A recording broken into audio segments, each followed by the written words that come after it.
All right, guys, what's going on? Welcome in. So Josina Anderson put out a pretty interesting kind of idea here right now. She initially put this out yesterday, and then I went to go do a video on it this morning, early in the morning, and I boot up YouTube here, and I see that Boy Green is interviewing Josina Anderson as I was about to do this video. So I'm like, no way, let me check this out. I hop in, and she actually addresses it further. So the initial, and by the way, the full interview will be listed down below in the description box.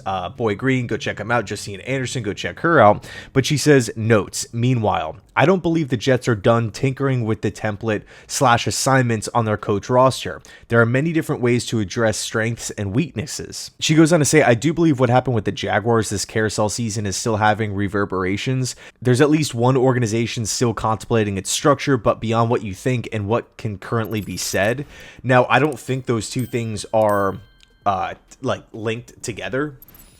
That's just my assumption. I don't really want to focus in on that second part here, but really, and again, this was kind of fleshed out in the interview with Boy Green, but she hints at strengths and weaknesses of the coaching roster. Let's look at the guys that are currently on this staff and pick out their weaknesses. So, one glaring weakness that is apparent when it comes to Aaron Glenn, when it comes to Ingstrand here, it's inexperience, right? Inexperience in their current roles. Aaron Glenn has not been a head coach before. Yeah, he's seen what a great coach looks like. He's been around really good coaches. He's been a part of great coaching staffs. He's been a part of a lot of winning. He's been a part of turning around the Detroit Lions, as Glenn addressed in his intro presser.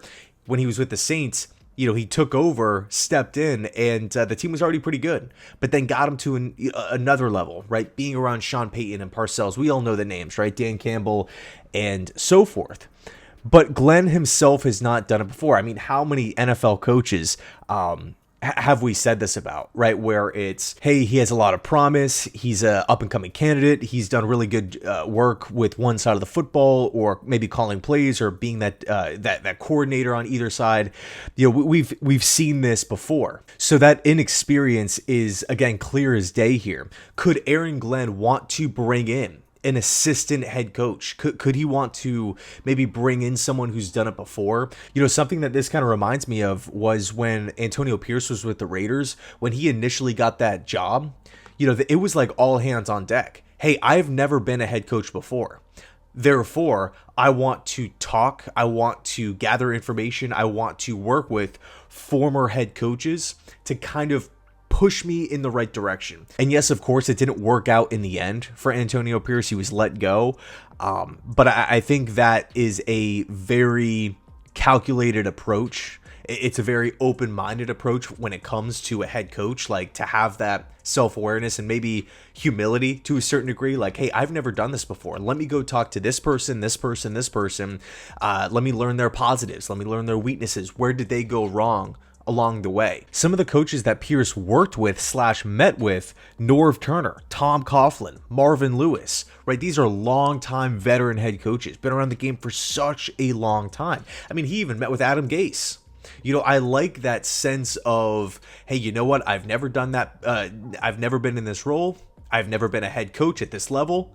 This is a big job. I'm taking it seriously. I'm going to go meet with people. I'm going to work with people. I'm going to compile a staff filled with guys that can maybe steer me and develop me. We hear about player development all the time. Develop me as a head coach moving forward. So could Josina be hinting at the idea that she doesn't believe that the Jets are done tinkering with the assignments, that the overall template of the coaching roster? The name that she brought up in the interview with Paul was Tanner Ingstrand, right? Obviously, he's creative. He is an up-and-comer. He's spoke highly of. He's held in high regard, obviously in the Detroit Lions organization. It feels like a lot of fans really respected him as well. And they're wishing him well with the new endeavor with the Jets, which is cool. But he's never called plays before. Again, we've seen this story over and over and over. Young, up-and-coming creative offensive mind who's never done it before. There's flashes, there's some positives, there's some good games, there's some good ideas. But in the end, the job job is just too overwhelming. It's too big. Maybe that candidate isn't ready. So if you are the Jets and you've already made this decision, if you are Aaron Glenn here, what can you do to try to mitigate that risk, to try to get those odds lower and lower and lower of a potential, flame out here at OC? I would argue bringing in that experienced veteran offensive mind to help out this Jets offense. Now, I'm not necessarily saying that the Jets have to bring in someone and change the structure, right? We're going to bring in an offensive overseer. Now, maybe Inkstrand can't fully do what he wants as OC, or maybe he has to run things by someone else to get the green light or the clearance. I don't necessarily know if that's the right approach here, because if that was the case, I would try to bring Tanner on staff, but just not as OC. If Aaron Glenn felt like, hey, we need someone to kind of okay his, whatever it may be, his game preparation, his play calling, his installation of the offense, whatever it may be. I'm thinking someone more so like as an offensive assistant.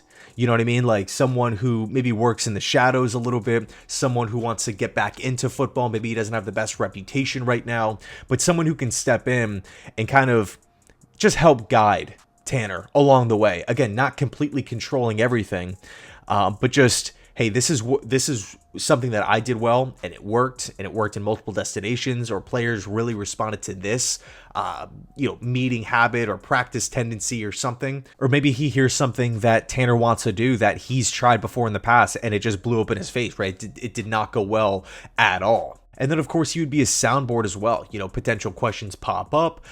Hey, how do you phase out this dominant defensive player? How would you in the past prepare for this aggressive style of a defensive play caller?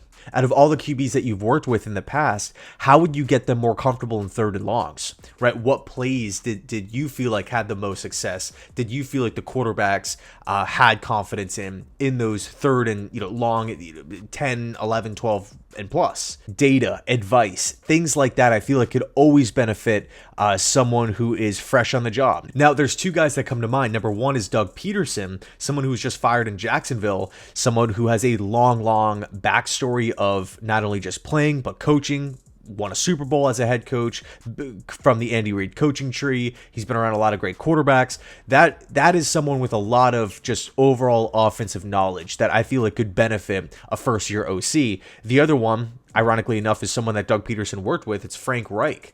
Another guy, won a Super Bowl. Someone who's a former quarterback, former two-time head coach, Indianapolis, Carolina. What are the things that went well? How did you get that Colts team to the playoffs? You had to work with a ton of different QBs over in Indianapolis. How did you make that work?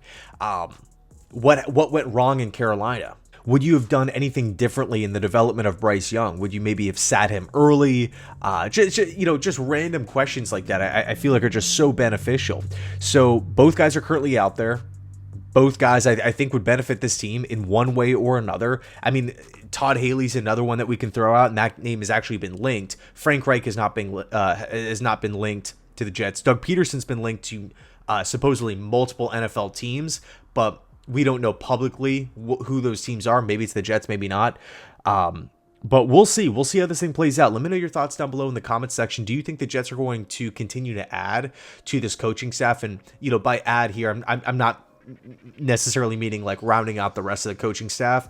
I'm more so talking about bringing in like kind of that big piece, that big name, maybe former head coach, that experienced football mind to kind of help smooth things out on the offensive side of the football. Defensively, I feel like we'll be okay with Steve Wilkes kind of running the show there. But yeah, let me know your thoughts. Thanks so much. Enjoy your Sunday. And as always, go Jets.